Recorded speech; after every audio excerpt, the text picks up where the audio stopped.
역사는 흘러도 씻기지 않는 상처는 치유되지 않는다. 7순이 넘고 8순이 됐어도 60년 전의 암울한 과거를 잊지 못하는 까닭은 그 기억이 선명한 상처로 얼룩진 때문일 것이다. 정교사이다 김해가요 부리고 거기 일곱 국가거든요. 우리나라 무화 부르듯이 김해가요 불렀어요. 이 일제를 경험한 세대들이 가장 먼저 기억하는 노래는 일본의 국가인 기미가요.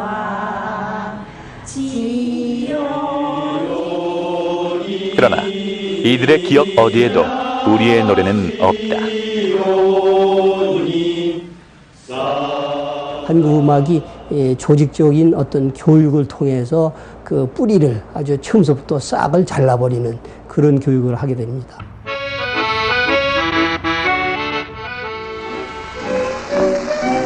동요에서 대중가요에 이르기까지 한국의 노래에 빼앗긴 자리. 60년이란 세월이 흘렀지만 우리는 아직도 일제 36년의 기억을 유산처럼 간직하고 있다. 우리의 노래와 가락은 어느 시대를 살고 있는가? 하지만 그럼 트로트의 본질은 정확하게 밝혀야 된다. 이것은 일본의 음악이 한국에서 된 것이다. 광복 50년 때도 이런 얘기를 했고요. 뭐 그전에도 그랬습니다. 근데 60년이라면 이제 좀 창피하다고 저는 생각을 합니다. 지금 미군 정기입니까? 뭐 일제 강점기입니까? 광복 60년. 그러나 오늘 우리는 일제로부터 강제로 이식받은 노래를 제 노래인 줄 알며 살아간다. 우리가 웃고 춤추며 부르는 노래 속에 일본은 아직 살아 숨쉬고 있다.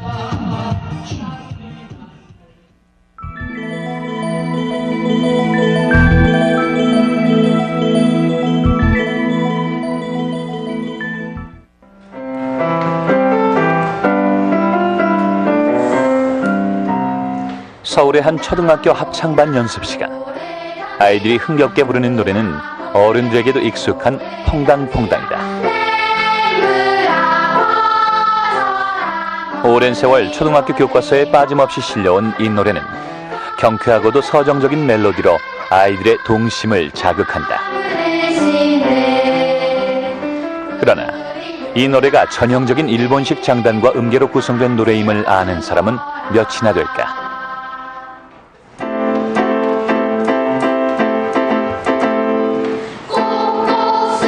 민요풍을 띠고 있는 숨바꼭질 노래는 교과서에도 우리의 전래 동요라 소개된 것. 그렇지만 그 선율의 흐름은 우리네 전통 민요와는 다르다. 오히려 에도 시대부터 유행하던 일본의 민요와 비슷하다고 하는데,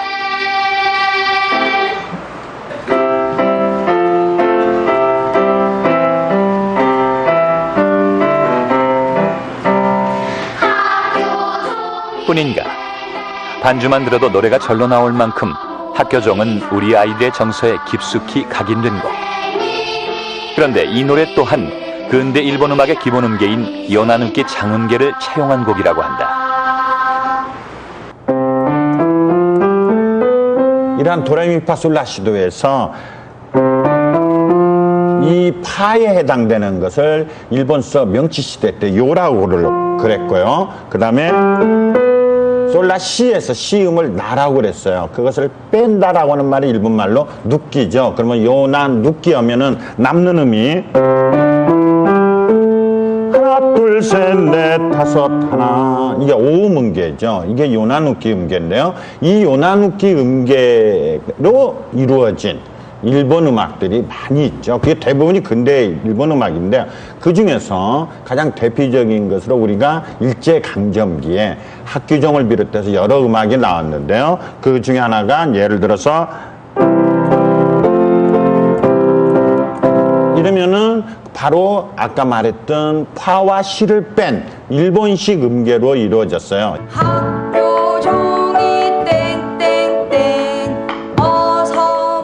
요나누키 장음계로 구성된 일본의 노래는 도레미 솔라로 이루어진 오음계에 매끄러운 두 박자의 리듬이 특징이다.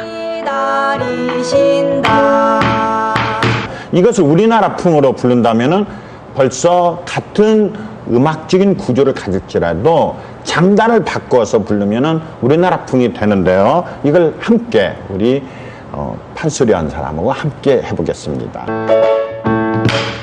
학교 종이 땡땡땡 어서 모이자. 강한 당김음에 추임새가 가미된 세 박자풍의 리듬. 똑같은 의미라 할지라도 우리의 음악은 일본의 것과 많은 차이를 가진다. 일본 음악에는 없는 장단이 살아있는 것이다. 일본 음악하고 한국 음악은 그런 음계뿐만 아니라 음의 장단, 길고 짧으면서도 이렇게 큰 차이가 나는 건데요.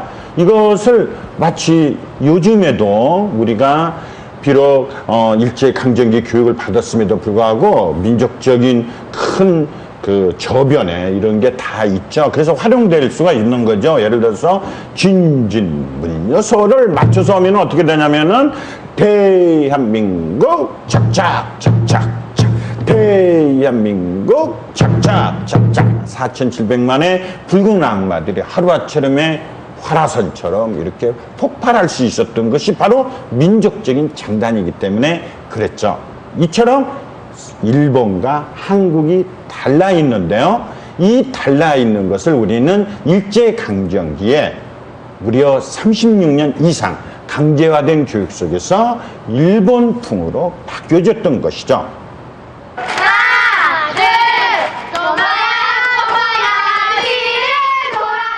우리말과 우리글을 쓸 수 없었던 일제강점기.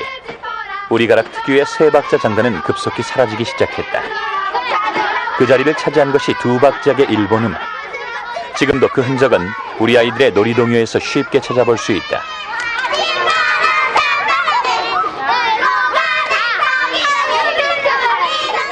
꼬마야 꼬마야로 시작하는 줄넘기 노래나 쎄쎄쎄와 같은 손뼉치기 노래, 이 모두 가사만 우리말로 바뀐 것일 뿐 두 박자로 이루어진 일본식 동요다.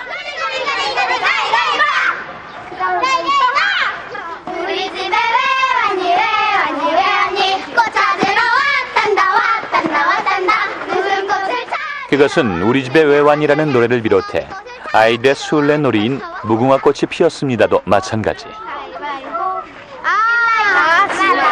무궁화꽃이 피었습니다. 무궁화꽃이 피었습니다. 노랫말엔 우리의 무궁화가 등장하지만 이 또한 가사를 바꿔 부른 것에 지나지 않는다. 이런 놀이가 전통놀이로 전해지는 우리의 현실은 오늘을 사는 우리의 부끄러운 자화상이다.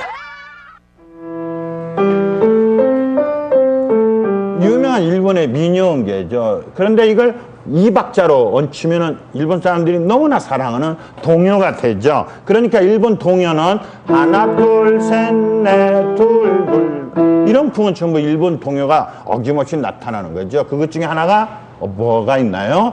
여우야 여우야 뭐하니 잠잔다 그것만 있나요? 쎄쎄쎄 아침바람 찬바람이 우리가 어렸을 적에 불렀으니까 이건 우리 동요인가요? 아니죠. 이것은 일제 때 일본 사람들이 일본에서 이미 학교에서 가르쳤던 것을 1930년대부터 일반화시켰던 일본의 동요죠. 그것이 최근에는 심지어는 줄넘기하면서 하는 노래도 똑똑똑 누구십니까? 이렇게 불렀던 대표적인 그 줄넘기 노래도요. 일본 현지에서는 이 뭐라고 하냐면은 톤톤톤 도나다. 그러니까 음악적인 것도 하나도 안 틀리고 가사도 하나도 안 틀린데 한동안은요 우리 즐거운 생활에 이것을 한국의 전래 동요로 인쇄돼서 가르쳤던 거죠. 여우야 여우야 뭐하니 세수한다 멋쟁이 여우야 이렇듯 광복 60년이 지난 지금도 일본의 동요들은 마치 우리의 노래인 마냥 우리 생활 한가운데를 차지하고 있다. 때로는 가사를 바꾸어 달고 때로는 선율을 달리하기도 하지만 엄연히 일본 문화를 상징해온 그들의 노래. 그 노래가 우리의 전래동요로 자리 잡게 된 것은 언제부터인 것일까?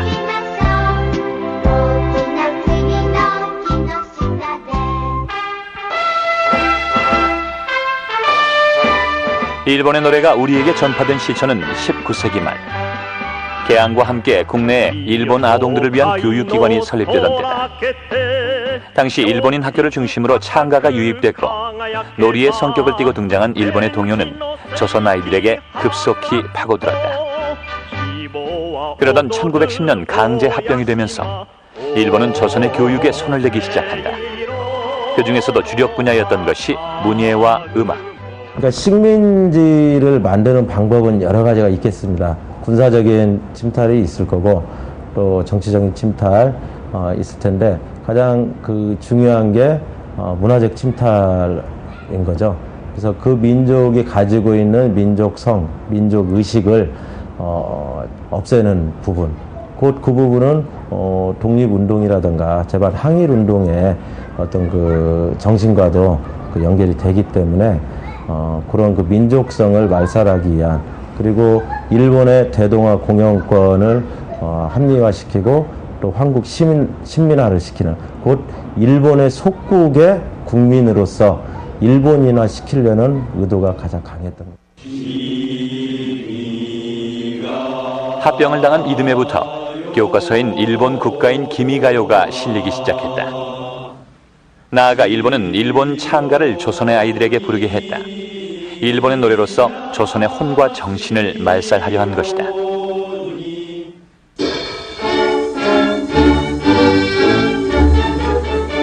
그 가운데 발발한 만주사변과 중일전쟁은 우리 민족에게 더욱 커다란 시련을 안겨주었다. 일본은 일거의 전시체제를 구축하고자 조선에 대한 사상 탄압을 강화했고 내선일치를 주장하며 천황에게 절대 복종할 것을 명령했다. 그것은 조선 민중의 민족의식을 말살함으로써 조선을 완벽한 병참기지로 만들려는 속셈이었다. 이 시기의 교과서는 더욱 강력하게 천황에 봉사하는 인간상을 구현하는 데 주력하고 있었다.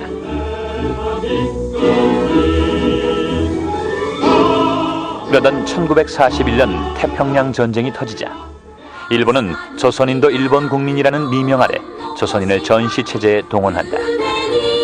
그에 따라 아이들의 교과 과정도 전투적으로 개편됐으니 이 시기의 음악 교과는 그야말로 군가를 방불케 하는 것이었다.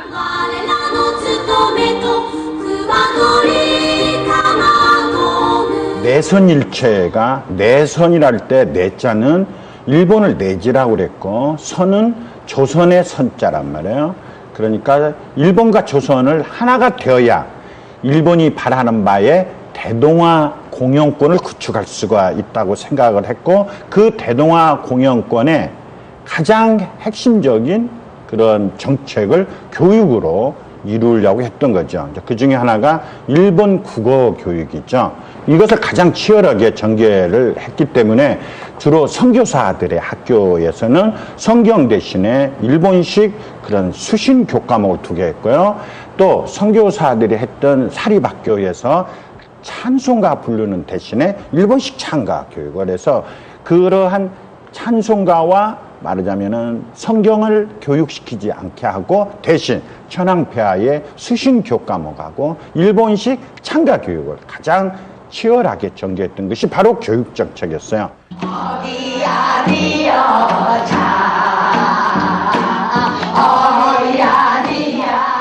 60여 년 전 일제 치하에서 폭압적인 교육을 받던 우리의 아이들은 어느새 7순을 넘어 8순 고개에 이르렀다. 흥겨운 장단에 스스럼 없이 화답하는 모습을 보면 우리 가락에 제일 정통했을 것이라 여겨지는 세대. 그러나 이들의 뇌리에 가장 뿌리 깊게 각인된 기억은 우리의 말과 글이 아닌 일본의 말과 글 그리고 노래였다.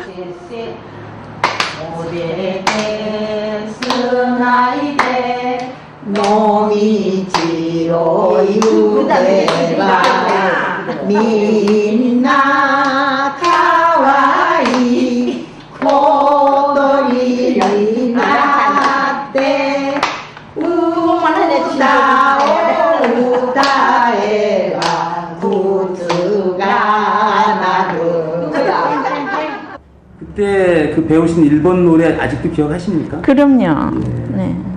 뭐 하나 아시는 거 있으면. 네. 한번 좀 불러주시겠어요? 유약게 고약게 때희가 그래대 야마노 오데라노 가네 일제 치하에서 10대를 보냈다는 유재금 할머니. 그 당시 학교에서 배운 일본 창가를 무리 없이 기억해낸다. 자그마치 60년 전의 기억인데도 말이다. 뭐 그때 당시에는 아무 철이 없으니까 뭐 우리 한국말이 뭐 한국어를 저는 2학년 때까지 배웠어요. 초등 국민학교 2학년 때까지. 그런데 그때까지 배웠는데 3학년 때 올라가면서 딱 그냥 전부 뭐 일본어로 쓰라 그러는데 아무 뭐시가 조선어로 썼다. 그걸 갖다 큰 지라고 기록을 하고 그랬어요. 그거 얼마나 기가 막힐 일입니까? 아무 철 없이 했으니까. 해병대고 생각해 진짜 내가 막 머리 찍고 이 무슨 진짜 이렇게 철이 없어가 이렇게까지 했는가 싶은 생각이 너무너무 억울해서 기가 막히죠.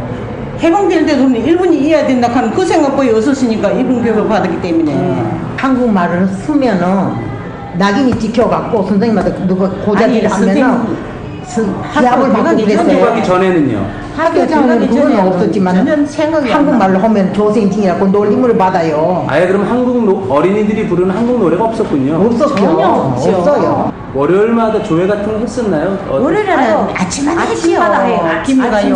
아침마다. 어디서 하나요? 운동장에서. 아니야, 우리는 운동장에서. 비가 와야 강당에서. 전교생이 다. 전교생이 다 김해가요 부리고 거기 일곱 가거든요. 우리나라 무궁화 부르듯이 김해가요 불렀어요. 김이가요와 지온이야 지온이 사자레 이시노. 김이가요 부르고 또 어떤 노래? 우미육가바도 부르지. 우미육가바. 우미유가는 저기지 무슨 행사 때 부르지 그거는. 아, 행사 때 부른다. 미두 그 가만에 야마유가. 이처럼 어릴 적부터 일본 음악에 길들여진 조선 아이들은 장성한 후 자연스럽게 일본의 전통가요인 엔카를 향유하게 된다. 말과 글 그리고 노래마저도 일본의 것이 아니면 안 되었던 시절. 엔카는 우리 민족이 누릴 수 있었던 유일한 대중문화였던 것이다.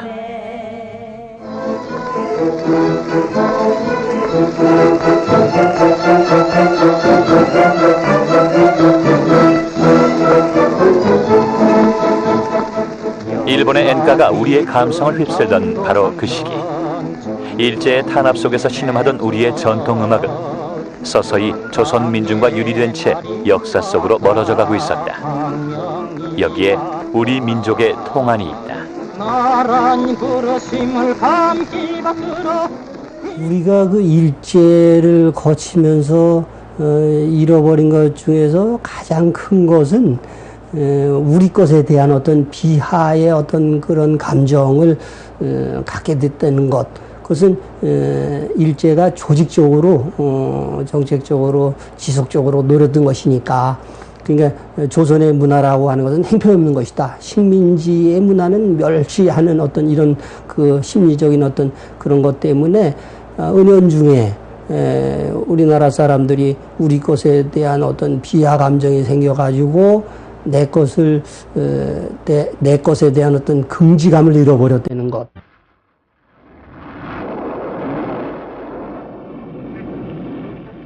(1945년 8월 15일) 36년에 걸친 압제의 사슬을 끊고 우리 민족은 감격스런 광복의 날을 맞았다. 당시 좌우익이 한 목소리로 외친 것은 친일 민족 반역자에 대한 처단. 1948년 대한민국 국회는 반민족행위 특별조사위원회를 구성, 친일 세력을 청산하는 작업에 착수했다. 당시 처벌 대상자는 일제 치하 고등경찰을 지냈던 노덕슬과 문인 이광수를 비롯한 7천여 명. 그러나 반민특위에 속한 정치인들이 국회 프락치 사건에 대거 연루되면서 우리 민족의 수고는 물거품으로 돌아가고 말았다. 근데 그 당시 이제 집권하고 있던 그 이승만 정부의 입장에서 볼 때는 이 반민특위의 대상이 된 상당수 사람들이 이승만 정부를 뒷받침해주는 사람들이었거든요. 또 이제 그렇게 된 이유가 3년 동안 미군정이 있으면서 미군정 기간 동안에 그 행정적인 편의라는 명목으로 일제 때 행정 업무를 했던 사람들을 그대로 등용을 했습니다. 그러니까 그 사람들을 옹호하기 위해서 정부가 개입하면서 국회에서 주도로 만들어졌던 반민특위의 그 압력을 넣고 결국 이제 실질적으로 제대로 활동을 하지 못하게 여러 가지 제도를 변경을 하고 이제 해체하는 수순을 밟았습니다. 1961년 5월 16일 군사 쿠데타로 권력을 잡은 박정희 정권의 출범과 함께 한국의 현대사는 또다시 역사의 질곡 속으로 빠져들고 있습니다. 군인이 없도록 합시다.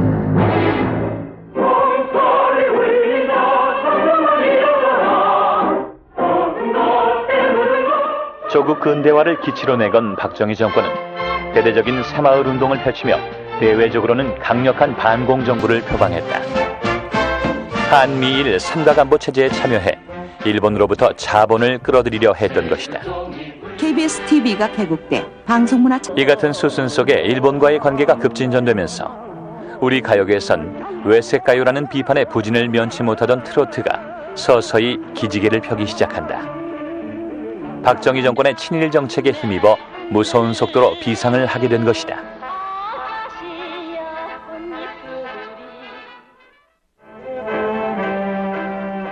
이것은 최고 권력자였던 박정희 그 자신이 일제 식민시대의 사범교육을 받으며 일본식 음악에 익숙했던 까닭이다.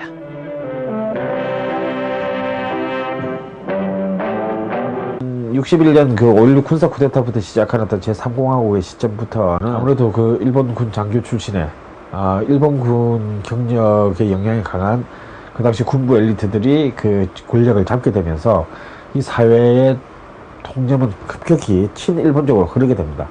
그리고 어떤 박정희 정권이 그 추진했던 이제 일본 그 국교 정상화를 통해서 드디어 일본은 이제 1965년에 국교 정상화되면서 한국에 다시 돌아오게 되죠. 이런 그 정치적인 과정이 문화적으로 대단히 반영됩니다. 그렇게 해서 정통 트로트가 다시 부활하게 되는데 1964년에 그 이미자의 동백 아가씨가 한국 음반사상 처음으로 20만 장을 돌파하면서 그 당시에는 3,000장 정도 팔리는데요. 그냥 요즘식으로 말하면 대박이라고 할 때인데요. 그 음반 시장을 휩쓸어 버립니다. 사실 그 전까지는 사실 이미자의 노래들이 그렇게 큰 힘을 가지지 못했는데 본격적으로 어떤 그 한일 국교 정상화가 되는 그 국면에서 이런 정통 트로트가 다시 그 주류 음악으로 부상했고 그 트로트 이미자의 동백 아가씨 이후에 남진과 나훈아, 배호 같은 이른바 남성 그 트로이카 라이벌 시대가 열리면서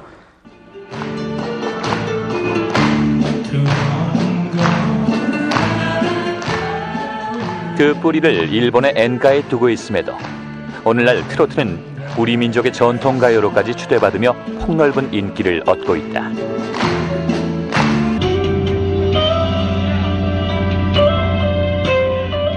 뿐인가 얼마 전 30대 이상의 성인 남녀가 즐겨 부르는 애창곡 100선을 조사한 결과 60여 곡이 넘는 트로트가 성인들의 압도적인 지지를 받으며 순위에 랭크됐다. 그 안에 우리의 전통 가락이나 민요는 단 한 곡도 없었다. 일제 치하 36년, 불과 36년 만에 우리 민족은 일본의 정서에 철저히 동화된 것이다. 넷 다섯 하나 둘 셋 넷 다섯 하나 이게 이제 요나누키 단음계죠. 그리고 일본 사람들이 작곡을 하면 이렇게 되겠죠.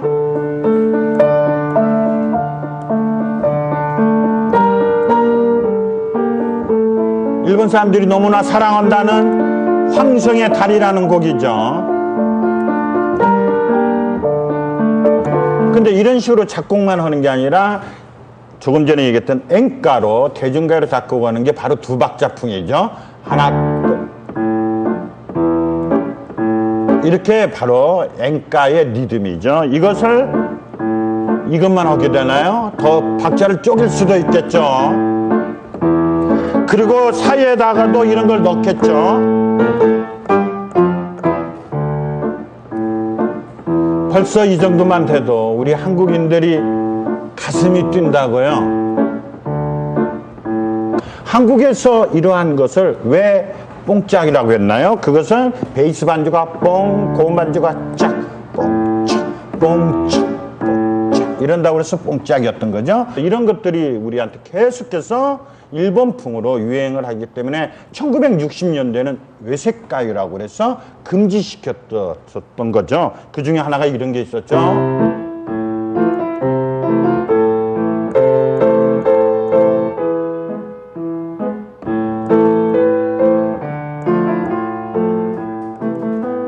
이건 뭔가요?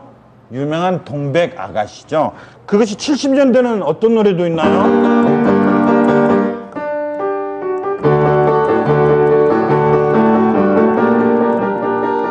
이건 유명한 돌아와요 부산항해죠. 80년대에는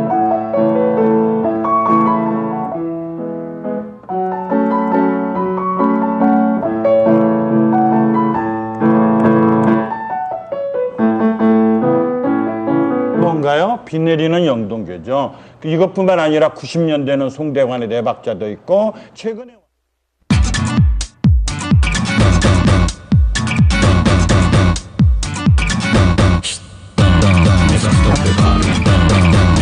꺼내라. 가둬두기엔 혜택이 너무 많다. KB카드.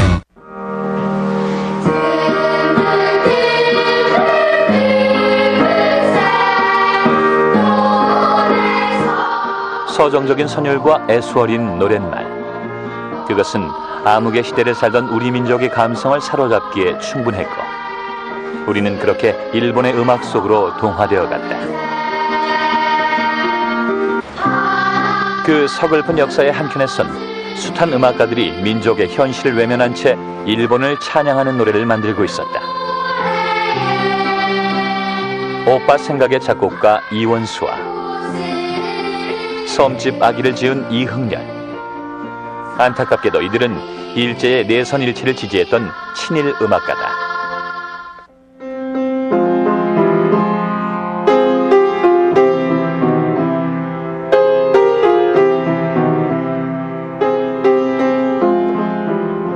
더욱 충격적인 것은 식민지 조선의 암울한 현실을 울밑에 선 한떨기 꽃으로 비유해온 홍난파의 봉선화.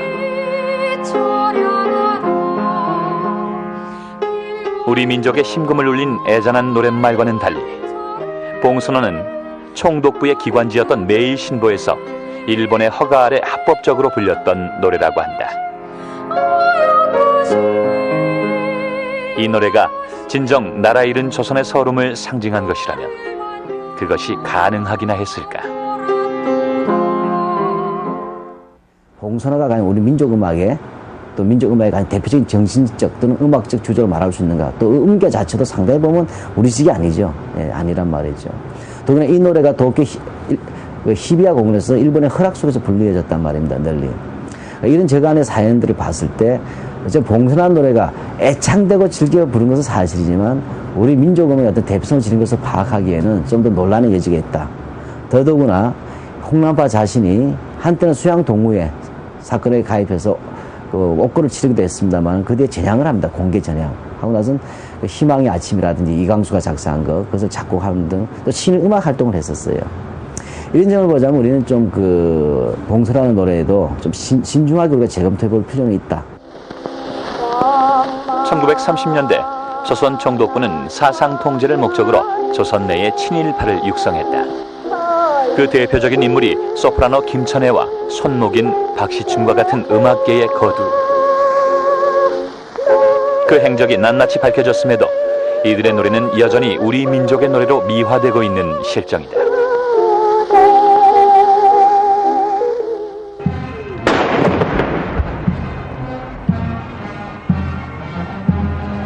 지난 2003년 노무현 대통령의 취임식 현장.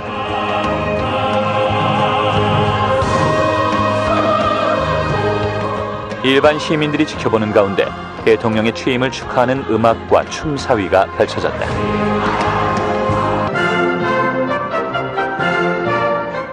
이날 피날레를 장식한 음악은 현재명이 지은 희망의 나라로.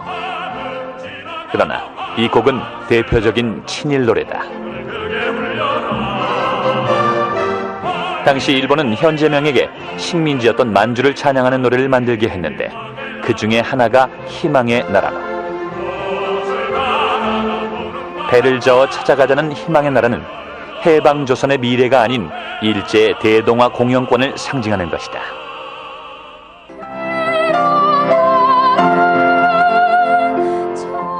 그뿐이 아니다. 우리 민족의 기상을 노래했다는 선구자 또한 노랫말에 담긴 의미가 허구에 가까울 정도로 미화된 사례. 문학가 윤혜영으로부터 가사를 받아 조두남이 작곡했다는 이 노래는 최근 조두남의 친일 행적과 더불어 항일 정신과는 무관하게 지어진 노래임이 만천하에 드러나 적지 않은 충격을 던져주고 있다.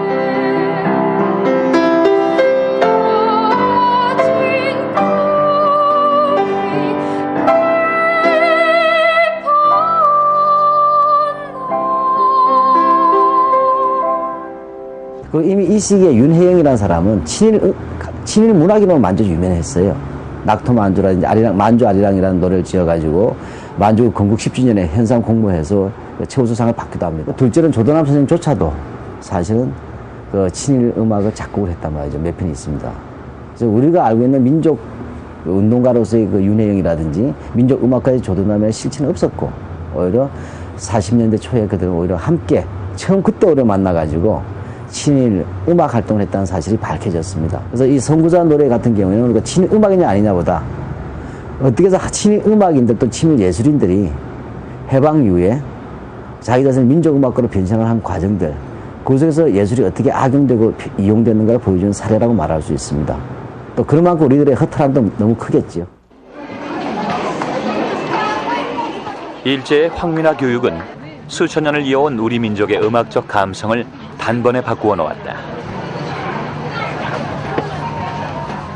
우리의 전통 노래보다는 외색가요의 친근감을 느끼고 그도 아니면 일본의 음계로 포장된 가곡이나 서양의 음악을 찾는다.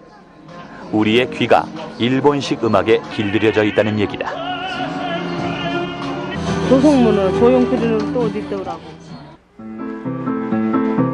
이 가운데 최근 외색가요라는 비판을 받고 있는 곡이 있다.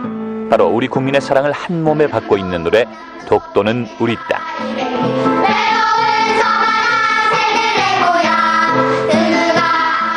전형적인 두 박자 리듬의 엔카 형식을 띠고 있다는 지적이다.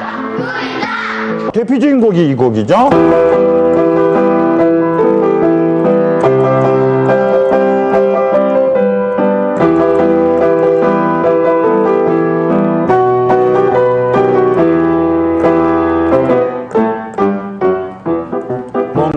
이게 유명한 독도는 우리 땅이죠. 우리는 동해와 독도만 생각해도 민족의 그런 푸르름과 자존을 생각을 할 정도로 뜻을 가지고 있지만 그것을 표현하는 곡조는 일본식이라는 게 우리가 이중적인 모습으로 지금까지 지내왔던 거죠. 애국에 대한 열망은 있어도 그 마음을 담는 그릇은 일본식이라는 게 지금의 우리 음악이 처한 현실이다. 그것은 진보성을 지닌 노래라고 해도 별반 다르지 않다.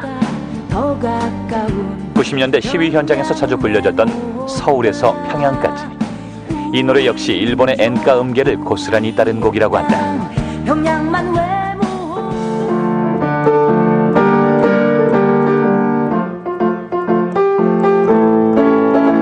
뭔가요? 서울에서 평양까지도 그러한 일본의 뽕짝풍으로 되어 있던 것이란 말이죠. 물론 모든 노래가 그런 게 아니고 그것은 80년대 민주화를 생각하면서 불렀던 수많은 노래가 있었지만 이렇게 부분적으로는 그것이 자연스럽게 표현되는 것까지, 그러니까 우리들의 어린이들의 동요에서부터 일반 어른들의 뽕짝에 이르기까지, 그리고 시대마다 우리의 일제의 그런 강제화된 교육의 결과가 어떤 때는 시국가요로 권장되고 어떤 때는 해방 이후에 애색가요로 금지도 시켰지만은 최근에 와서는 이것을 역사적인 그러한 의식과 정서적인 그러한 것들이 흐려짐에 따라서 우리들한테 이제는 누구나 자연스럽게 불려지고 부르면 어떠냐라고 하는 식으로까지 왔던 것이죠.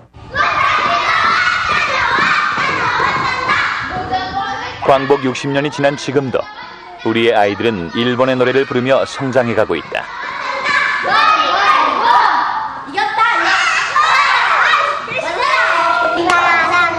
아이들의 동요에서 대중가요와 가곡까지 우리 음악이 지키고 있어야 할 자리를 일본에 내어준 지금, 잃어버린 한국의 노래는 과연 어디에서 찾을 수 있을까? 우리는 한국 독립은 적을 찾는 용사로다. 초등학교 4학년 음악 시간, 아이들의 교실에선 비교적 낯선 노래가 울려 퍼진다. 곡목은 압록강 행진곡. 1940년대 항일 독립전선에서 결의를 드높였던 우리 광복군들이 불렀던 노래로 교과서에 독립군가가 실린 것은 이번이 처음이라고 한다. 본래 이 노래는 2004년 1월 한 역사단체가 친일 인명사전 편찬을 위한 국민 모금을 할 당시 부르기 시작하면서 네티즌들에게서 폭발적인 인기를 얻었던 노래. 당시의 열풍에 힘입어 그간 역사 속에 묻혀있던 우리의 독립군가가 당당히 교과서의 한 페이지를 장식하게 된 것이다.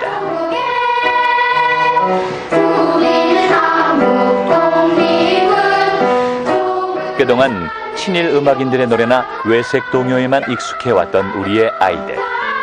이 아이들에게 진작 가르쳤어야 할 귀중한 노래가 생긴 것이다. 과거에 우리 음악 교과서는 정작 친일 음악을 했던 친일 음악인들의 작품은 실어서 가르치면서 그 반대로 그 반대편에서 조선의 독립, 한국의 독립을 열망하던 그런 독립군가는 전혀 가르치지 않았습니다. 따라서 우리 일제 시기에 독립운동가들이 무엇을 불렀는지 전혀 모른 채 우리 일본식 음계에 따른 일본식 노래라든지 또는 서양 음악의 무기명이나 추조정만 했지 전혀 역사나 그 민족적 정서가 담기지 못했습니다. 그래서 저는 이번에 압록강 행진곡을 계기로 해서 이러한 독립군 계통의 노래들도 교과서에 실려서 많이 불려지기를 바랍니다. 이렇듯 교과서에 독립군가가 실린 것을 비롯해 최근 우리 아이들의 음악 교과서엔 조금씩 새바람이 불고 있다. 지난 7차 교육과정을 기점으로 친일 음악가들의 작품을 수록하지 않고 있음은 물론이고 교과서의 절반을 한국의 전통음악과 전래동요로 바꾸고 있는 것. 뒤늦은 감이 있지만 반가운 소식이 아닐 수 없다. 우리나라의 전통음악이 굉장히 중요하다라고 하는 것이고, 그래서 전통음악을 좀 더 강조를 해서 세계 속에서 우리나라 학생들이 우리나라 음악을 제대로 배워서 그것이 세계로 연결될 수 있는 어떤 그런 길들이 되도록 하는 것이 중요하겠다. 광복이라는 그 단어가 갖는 개념, 이거에 대해서 한번 좀 생각을 해봐야 되지 않을까 그런 생각을 하고요. 이 같은 일련의 변화는 국악계에서도 환영하는 분위기. 그러나 현직 교사들에 대한 재교육 시스템이 마련되지 않는다면 이 또한 수박 겉핥기식의 정책이 될 것이라는 게 중론이다. 광복 50년 때도 이런 얘기를 했고요. 뭐 그전에도 그랬습니다. 근데 60년이라면 이제 좀 창피하다고 저는 생각을 합니다. 지금 미군정기입니까? 뭐 일제강점기입니까?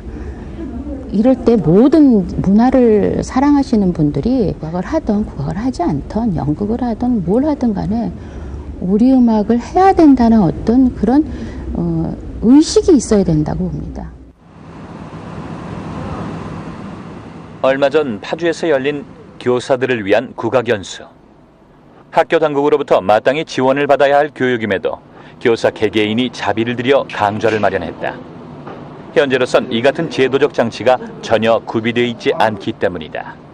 음악 교사들이 국악 부분에 대해서 그 본인의 능력이 한계가 있어서 가르치지 못하는 부분 때문에 국악이 그동안에도 상당히 좀 그 서양 음악에 비해서 그 도태되고 조금은 치부되어 왔던 게 사실입니다. 교육에 대한 전반적인 재교육은 개인이 스스로 선택해가지고 해야만 되는 어떤 의지가 상당히 좀 많이 필요로 하죠. 근데 그것도 좀 선택의 폭이 많지를 않아요. 국악교육에 대해서 재교육을 하는데.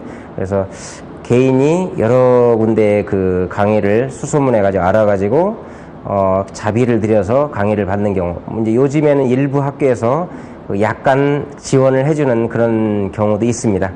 다른 스님들은 그러는 거죠. 모차르트가 만들면 이렇게 만들겠죠. 이날의 연수는 우리 음계와 장단의 파악에서 악기를 연주하는 법까지 다채로운 내용으로 이루어졌다.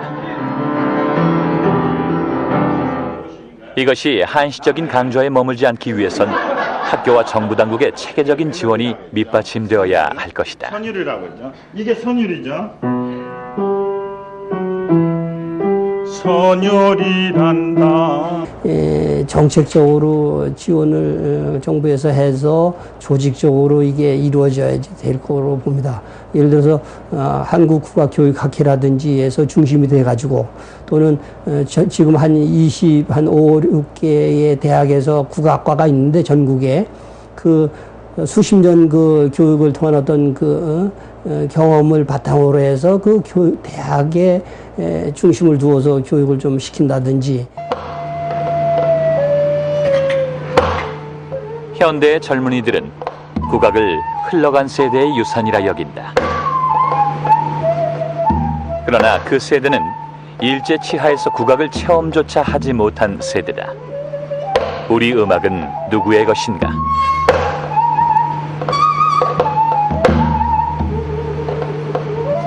지난 6월에 있었던 창작 국악 박람회는 갈 길을 잃은 우리에게 작은 희망을 전한다.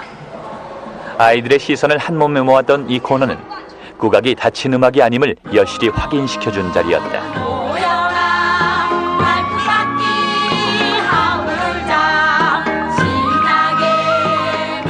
이제 우리도 우리의 음악을 마음속 박물관에서 탈출시켜야 하지 않을까. 하에 조선의 독립국임과 조선인의 자주민임을 선언하노라. 얼마 전 한 음악밴드가 우리의 독립군가를 뮤직비디오로 만들었다. 광복 이후 독립군가가 젊은이들의 공연 무대로 올려지기는 이번이 처음. 자유를 노래한 독립군들의 기상을 기리듯 우리의 젊은이들이 뜨겁게 환호한다. 지금으로부터 60년 전 우리는 일제의 압제에서 벗어났다. 그러나 우리의 노래는 여전히 식민의 시대를 살고 있다. 그 오랜 망각의 역사로부터 이제는 우리의 노래를 해방시켜야 하지 않을까.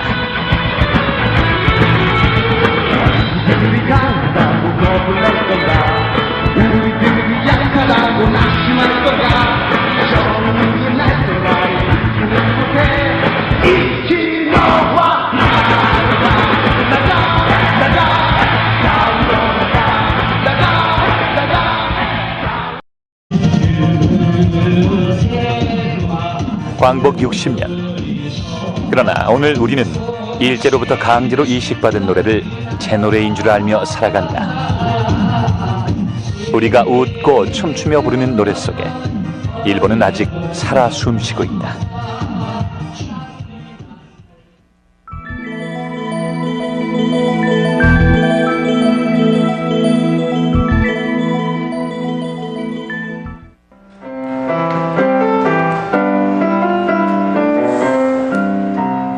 서울의 한 초등학교 합창반 연습 시간. 아이들이 흥겹게 부르는 노래는 어른들에게도 익숙한 퐁당퐁당이다. 오랜 세월 초등학교 교과서에 빠짐없이 실려온 이 노래는 경쾌하고도 서정적인 멜로디로 아이들의 동심을 자극한다.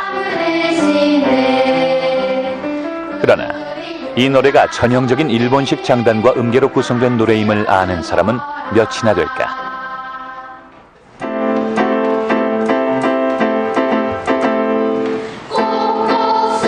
민요풍을 띠고 있는 숨바꼭질 노래는 교과서에도 우리의 전래 동요라 소개된 것. 그렇지만 그 선율의 흐름은 우리네 전통 민요와는 다르다. 오히려 에도 시대부터 유행하던 일본의 민요와 비슷하다고 하는데,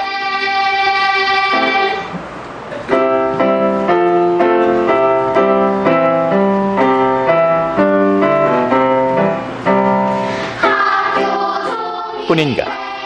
반주만 들어도 노래가 절로 나올 만큼 학교종은 우리 아이들의 정서에 깊숙이 각인된 곡. 그런데 이 노래 또한 근대 일본 음악의 기본 음계인 요나누키 장음계를 차용한 곡이라고 한다. 이러한 도레미파솔라시도에서 이 파에 해당되는 것을 일본서 명치시대 때 요라고 그랬고요. 그 다음에 솔라시에서 시음을 나라고 그랬어요. 그것을 뺀다라고 하는 말이 일본말로 눕기죠. 그러면 요나 눕기 하면은 남는 음이 하나 둘 셋 넷 다섯 하나, 이게 오음 음계죠. 이게 요나 눕기 음계인데요. 이 요나 눕기 음계로 이루어진 일본 음악들이 많이 있죠. 그게 대부분이 근대 일본 음악인데, 그 중에서 가장 대표적인 것으로 우리가 일제강점기에 학규종을 비롯해서 여러 음악이 나왔는데요. 그 중에 하나가 예를 들어서 이러면은 바로 아까 말했던 파와 시를 뺀 일본식 음계로 이루어졌어요.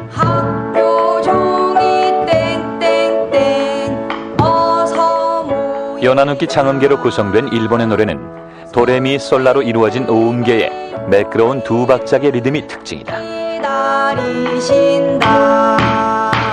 이것을 우리나라 풍으로 부른다면은 벌써 같은 음악적인 구조를 가질지라도 장단을 바꿔서 부르면은 우리나라 풍이 되는데요. 이걸 함께 우리 판소리 한 사람하고 함께 해보겠습니다. 역사는 흘러도 씻기지 않는 상처는 치유되지 않는다. 7순이 넘고 8순이 됐어도 60년 전의 암울한 과거를 잊지 못하는 까닭은 그 기억이 선명한 상처로 얼룩진 때문일 것이다.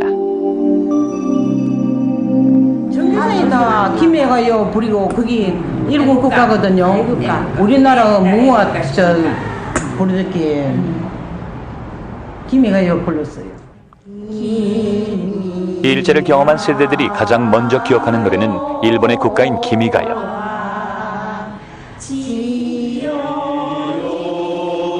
그러나 이들의 기억 어디에도 우리의 노래는 없다.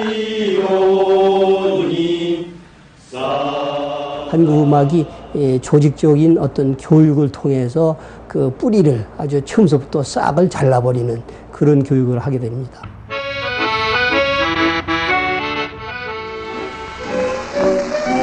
동요에서 대중가요에 이르기까지 한국의 노래에 빼앗긴 자리. 60년이란 세월이 흘렀지만 우리는 아직도 일제 36년의 기억을 유산처럼 간직하고 있다.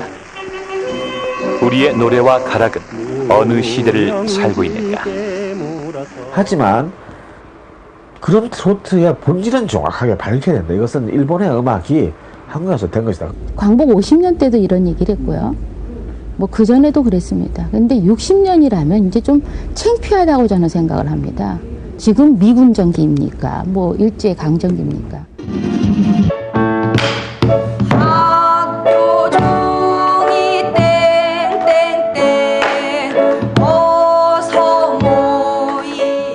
강한 당김음에 추임새가 가미된 세 박자풍의 리듬. 똑같은 음이라 할지라도 우리의 음악은 일본의 것과 많은 차이를 가진다. 일본 음악에는 없는 장단이 살아있는 것이다. 일본 음악하고 한국 음악은 그런 음계뿐만 아니라 음의 장단, 길고 짧으면서도 이렇게 큰 차이가 나는 건데요.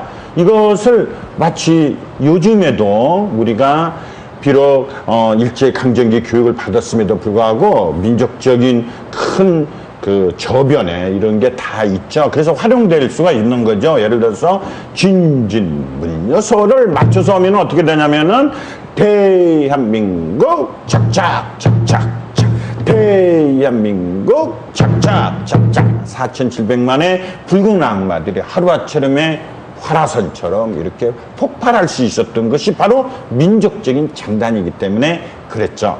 이처럼 일본과 한국이 달라 있는데요. 이 달라 있는 것을 우리는 일제강점기에 무려 36년 이상 강제화된 교육 속에서 일본풍으로 바뀌어졌던 것이죠. 하나, 둘, 도망가! 우리말과 우리글을 쓸 수 없었던 일제강점기. 우리가락 특유의 세 박자 장단은 급속히 사라지기 시작했다. 그 자리를 차지한 것이 두 박자의 일본 음악. 지금도 그 흔적은 우리 아이들의 놀이동요에서 쉽게 찾아볼 수 있다.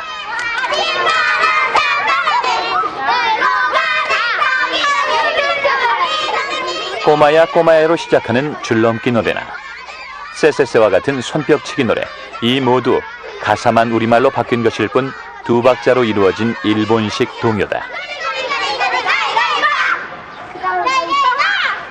우리 집에 왜 왔니 꽃 찾으러 왔단다 무슨 꽃을 그것은 우리 집에 왜 왔니라는 노래를 비롯해 아이들의 술래놀이인 무궁화 꽃이 피었습니다도 마찬가지. 무궁화 꽃이 피었습니다. 노랫말엔 우리의 무궁화가 등장하지만 이 또한 가사를 바꿔 부른 것에 지나지 않는다. 이런 놀이가 전통놀이로 전해지는 우리의 현실은 오늘을 사는 우리의 부끄러운 자화상이다. 유명한 일본의 민요음계죠. 그런데 이걸 이 박자로 얹히면은 일본 사람들이 너무나 사랑하는 동요가 되죠. 그러니까 일본 동요는 하나 둘 셋 넷 둘 둘 이런 풍은 전부 일본 동요가 어김없이 나타나는 거죠. 그것 중에 하나가 뭐가 있나요? 여우야 여우야 뭐하니 잠잔다, 그것만 있나요? 새새새 아침바람 찬바람이. 우리가 어렸을 적에 불렀으니까 이건 우리 동요인가요? 아니죠. 이것은 일제 때 일본 사람들이 일본에서 이미